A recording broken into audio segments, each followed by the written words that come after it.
احباب چلے جائیں گے، دوست چلے جائیں گے، جو قبر میں تنہا رہ جائے گا۔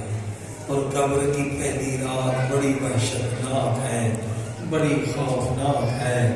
خود پیارے پاک نبی فرماتے ہیں، اے لوگو، قبر کی آواز تم نہیں سنتے، ہم نبی سنتے ہیں، امام سنتے ہیں، اولیاء سنتے ہیں۔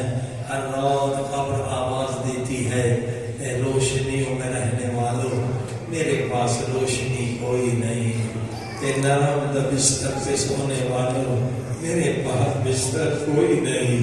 یہ تکیہ لگا کے سونے والوں، میرے پاس تکیہ کوئی نہیں۔ میں سانپوں بچھوؤں سے بھری ہوئی ہوں، تمہارے گھر میں ایک سانپ آ جائے سو نہیں سکتے جب تک اسے مار نہ دو۔ سانپوں بچھوؤں سے بچنے کا بندوبست کر کے آنا۔ اس منزل پر امام فرماتے ہیں کہ قبر کی پہلی رات میں تیرا مہمان بنوں گا،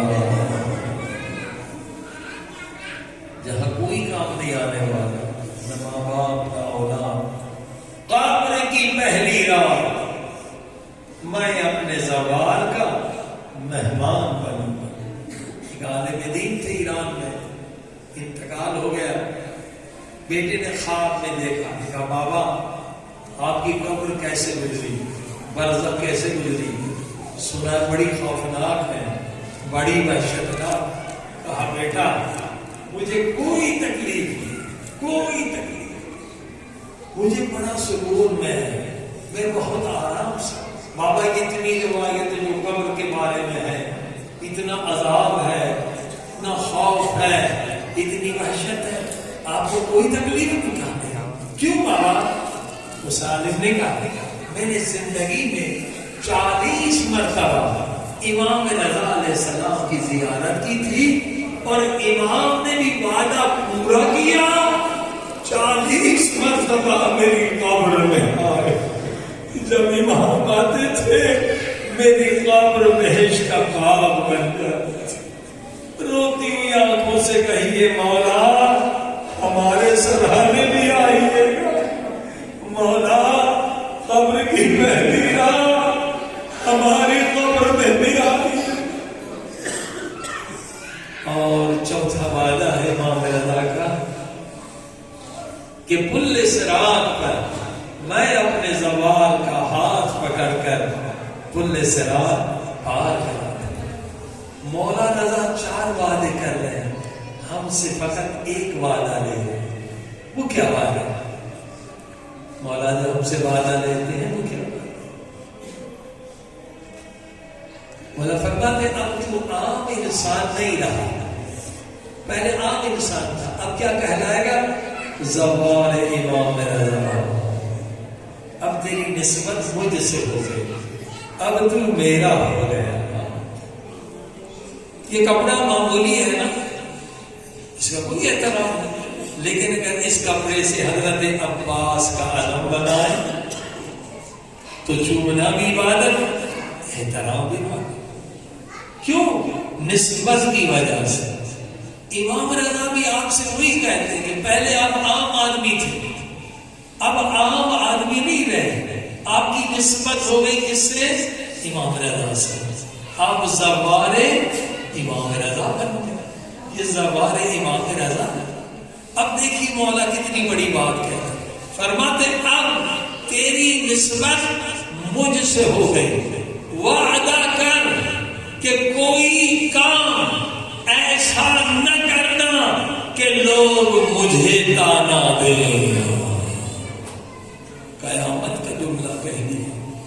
اب اگر تو جا کے گندی فلمیں دیکھے گا، اب اگر تو جا کے گناہ کرے گا، غیبتیں کرے گا، رشوت کھائے گا، لوگ مجھے تانا دیں گے۔ یہ ہے زوال امام رضا۔ کوئی ایسا کام نہ کرنا کہ لوگ مجھے تانا دیں۔ اگر ہم نے وعدہ نبھایا تو یقیناً امام رضا علیہ السلام بھی وعدہ نبھائیں گے۔ سب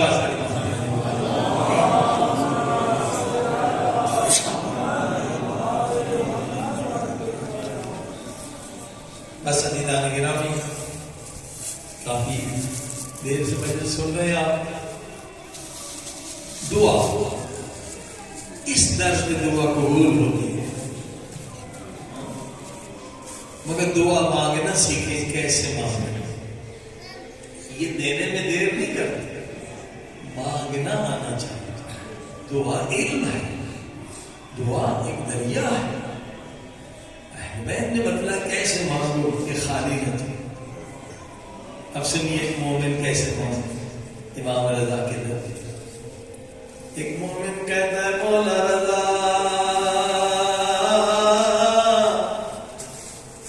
اگر میں کہوں میں آپ کا شیعہ ہوں، آپ پلٹ کر کہیں گے تجھ میں میرے شیعوں کی کوئی نشانی نہیں. میرا شیعہ وہ ہے جس کی نماز تہجد قضا نہیں ہوتی. میرا شیعہ وہ ہے جو نہ گناہ کبیرہ کرتا ہے نہ صغیرہ. مولا میں گنہگار ہوں، میں آپ کا شیعہ نہیں، میں شیعوں کا نوکر ہوں، غلام ہوں. شیعہ ہے تو سلمان فارسی، شیعہ ہے تو ابو ذر غفاری، شیعہ ہے تو حبیب ابن مدن. اب مانگے تو کیسے مانگے، یہ بھی نہیں کہہ سکتا میں شیعہ. پھر کہنے لگا مولا رضا اگر میں کہوں میں آپ کا محب ہوں، میں آپ کا عاشق ہوں، آپ پلٹ کر کہیں گے اگر تو میرا محب تھا پھر گناہ کر کے میرا دل زخمی کیوں کیا. تو جہاں بھی گناہ کر رہا تھا میں دیکھ رہا تھا. پوری کائنات امام کے سامنے ایسے جیسے میرا ہاتھ میرے ساتھ. وَكُلَّ شَيْءٍ أَحْصَيْنَاهُ فِي إِمَامٍ.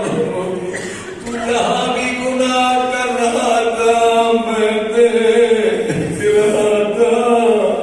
اگر تو میرا عاشق تھا پھر گناہ کر کے میرا جگر چھلنی کیوں کیا.